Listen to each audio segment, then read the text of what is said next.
చేస్తూ అటల్ బిహారీ వాజ్పేయి గారి 7.5 కాంస విగ్రహాన్ని ఆవిష్కరించడం ఏదైతుందో నిజంగానే మా అందరి యొక్క భారతీయ జనతా పార్టీ కార్యకర్తల ప్రతి కార్యకర్త జన్మ ధన్యమైంది. దాంతోపాటు కూటమి సంబంధించిన నాయకులందరూ కూడా ఈ కార్యక్రమంలో పాల్గొనడం కారణంగా ఏ స్ఫూర్తితో అయితే అటల్ బిహారీ వాజ్పేయి రాజకీయాలు చేశాడో సమైక్య ఏదైతే వాదం ఉందో ఆ సమైక్య వాదం గెలవాలని చెప్పి కాంగ్రెస్ ఇతర రాజకీయ పక్షాలు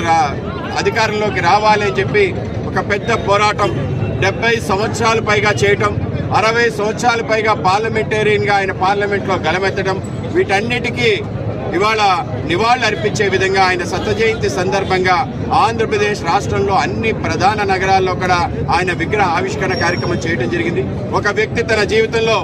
ఒక్కటంటే ఒక్క మచ్చ లేకుండా, అవినీతి మరక లేకుండా, ఒక్కడంటే ఒకడు శత్రువు లేకుండా ఉండగలిగాడు అంటే ప్రపంచంలోనే అందరూ ఆశ్చర్యపోతారు. అటువంటి ఒక అద్భుతమైన వ్యక్తిత్వం కలిగిన